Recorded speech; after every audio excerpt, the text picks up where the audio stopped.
চিকেনগুলো আমার কাটা শেষ, তো এখন আমি পরিষ্কার করে নিচ্ছি, ভালো করে ধুয়ে নিচ্ছি। দেখুন ভালো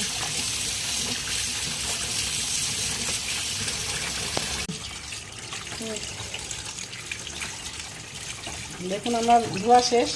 তো ডাইরেক্ট আগের দিনে দুটা চিকেন করা ছিল ট্রেনের, ওটাকে আমি দিয়ে দিচ্ছি। এখন আর টাইম শর্ট।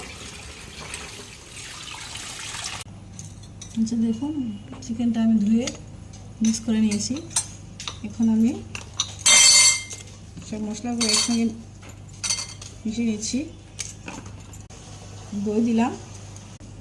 আচ্ছা বন্ধুরা, এটাতে আমি দই, আদা রসুন, আদা বাটা, রসুন বাটা, হলুদের গুঁড়ো, মরিচের গুঁড়ো আর ফুড কালার দিচ্ছি।